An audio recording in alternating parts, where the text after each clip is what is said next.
Mara Calloway had always been the kind of woman who moved through the world quietly. She was not the loudest person in any room. She was not the one who drew attention at gatherings or told the best jokes at dinner tables. She was the one who noticed the bird with the broken wing on the windowsill. She was the one who stopped her car on a rainy road to move a turtle to safety. She had always been that way, ever since she was a little girl growing up on the edge of a Montana forest, where her grandmother taught her that the wild world asks very little of people, only that they pay attention. At 27, Mara lived alone in a small timber cabin about 3 miles from the nearest town. She worked as a wildlife researcher for a conservation program that tracked animal migration patterns in the northern Rockies. Her days were long, her pay was modest, and her social life was nearly non-existent. But she loved her work with a quiet and steady passion that needed no audience. On the night everything changed, she had been working late along the creek trail, marking deer prints in the frozen mud and recording notes into her handheld recorder. The sky above the pines was very dark, and the temperature had already dropped sharply. Her breath came out in pale clouds.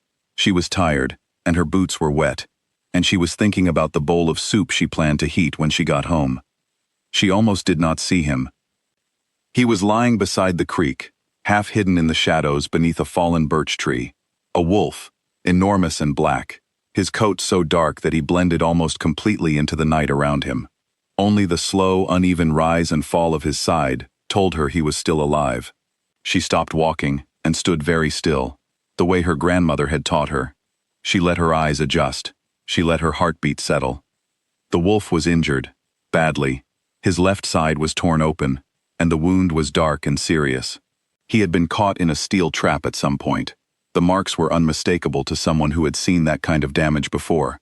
He had freed himself, somehow, but the effort had cost him greatly. He lay in the mud with the exhausted stillness of a creature that had used up almost everything it had. His eyes were open. They were amber, deep and warm, like the color of old honey held up to firelight, and they were watching her. Mara did not run.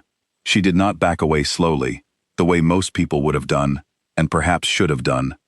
She crouched down in the mud, made herself as small as she could, and spoke to him in a low, even voice. "I am not going to hurt you," she said. "I just want to see how bad it is." The wolf made a sound, low and rough and full of warning, but he did not move toward her. He did not snap. He simply watched her with those tired amber eyes, and something in his stillness felt less like aggression and more like exhaustion, like a creature who had been fighting alone for too long and had simply run out of the energy required to keep fighting. She made her decision without drama. She stood up, turned around, and walked quickly back to her cabin. She returned in under 10 minutes, carrying her emergency field kit, 2 heavy wool blankets, a lantern, a thermos of warm water, and everything she would need to clean and close a wound. She worked in the lantern light, her hands steady and practiced, talking softly the entire time, not because she thought he fully understood her words, but because she knew from long experience that tone matters more than language when it comes to frightened and suffering creatures. He held still throughout. Not once did he snap at her. Not once did he pull away. His amber eyes tracked her every movement with an intensity that was almost unsettling, as though he was memorizing her face. When the wound was cleaned and closed as well as she could manage in the field, she spread one blanket beneath him and draped the other over his great body. She gave him water from her cupped palm. He drank it slowly, carefully, never breaking eye contact with her. Then she sat down beside him in the mud and decided she was not leaving. The temperature continued to drop. By midnight, it was brutal. Mara pulled her coat tighter and pressed her back gently against the wolf's side, sharing her warmth with him the way she had once seen a shepherd do with an injured lamb during a hard winter. The wolf did not move away from her. His breathing, which had been rough and uneven when she found him, slowly became deeper and more regular as the hours passed. She talked to him through the long night. She told him about the research she was doing, about the way the northern lights would sometimes appear in January like green curtains drawn across the whole sky. She told him about her grandmother, who had lived in these same woods, and who had always said that the forest knows who belongs to it and who does not. She told him about a red fox she had once nursed back to health after finding it with a broken leg, and how it had returned to her porch for 3 consecutive winters before finally disappearing for good. Around 2 in the morning, the wolf shifted his great head and placed it, very deliberately, across her knee.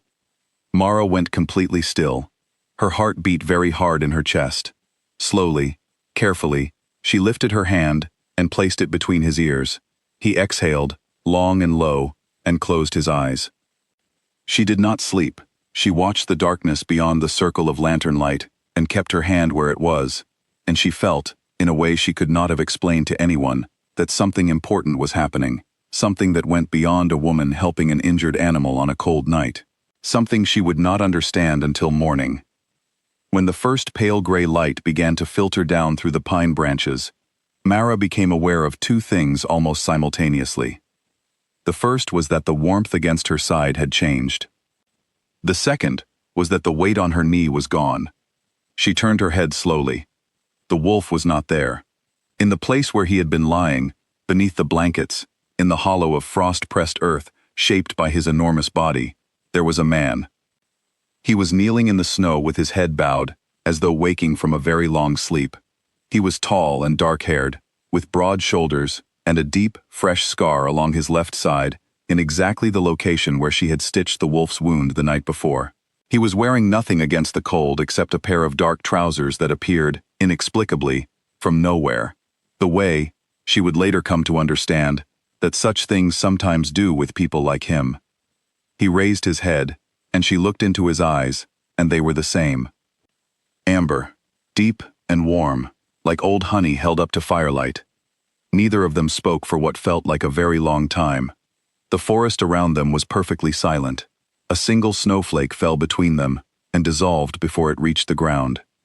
Then he said, in a voice that was low and rough and carried the weight of someone who had lived much longer than his appearance suggested, "You stayed." It was not a question. It was not quite a statement either. It was something more like wonder, the sound of a person encountering something they had stopped believing was possible. Mara looked at him for a moment. Then she said, "You needed stitches. Someone had to stay." He stared at her, as though she had said something extraordinary. She helped him to her cabin, which was the practical and obvious thing to do, and she made coffee, while he sat at her small kitchen table, and told her the truth about himself. All of it. His name was Calum Draven. He was the leader of the oldest shifter bloodline in the Northern Territory, a community of people who carried, in their blood, the ability to move between human and wolf form. He had been ambushed 2 nights before by a group working for a rival faction that wanted his territory. He had been driven deep into unfamiliar land, injured, and unable to shift back to human form without risking further attack. He had expected to survive the night alone. He had survived many difficult nights alone. He was, by long practice and necessity, a person who did not ask for help and did not expect to receive it. He watched her face carefully as he told her everything, the way a person watches for the door, for the moment someone decides to leave. Mara set down her coffee cup. She was quiet for a moment, thinking. Then she looked at him directly and said, "Your stitches will need to come out in 10 days. You heal faster than a normal person. I can see that already, but the thread still needs to be removed properly, or it will cause problems." Calum looked at her. "You need to come back," she said simply, "so I can take them out." There was a long silence in the small kitchen. Outside, the winter birds had begun to call to each other in the pines. The coffee was warm. The lantern she had carried through the long night was still sitting on the table between them, its battery finally fading. "You are not afraid," he said.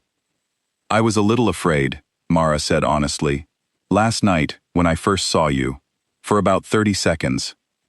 And then?" She thought about it.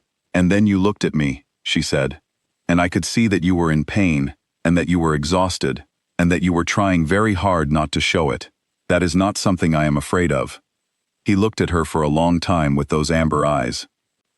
Calum Draven had led his people for 3 centuries. He had made difficult decisions, and carried heavy responsibilities, and moved through the world with the careful, contained manner of someone who has learned that strength means needing nothing from anyone. He had not sat in a warm kitchen across from a quiet, mud-stained woman in torn field clothes, and felt, with complete certainty, that he was exactly where he was supposed to be. He had not felt that before.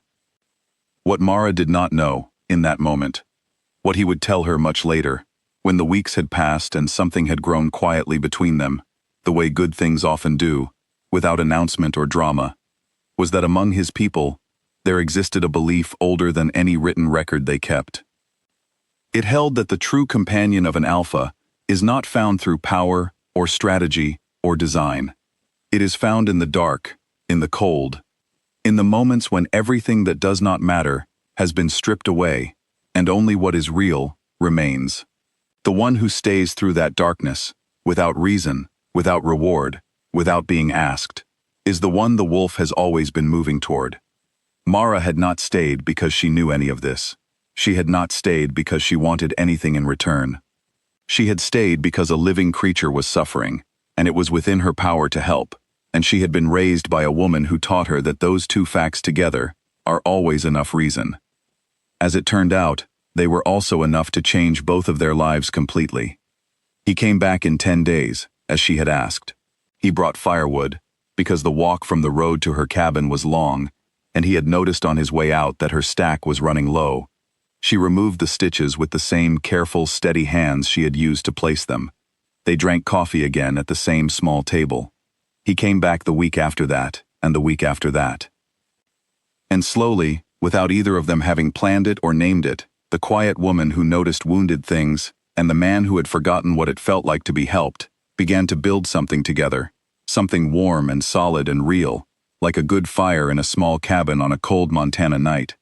Something that had begun, as the best things often do, with one person simply deciding to stay.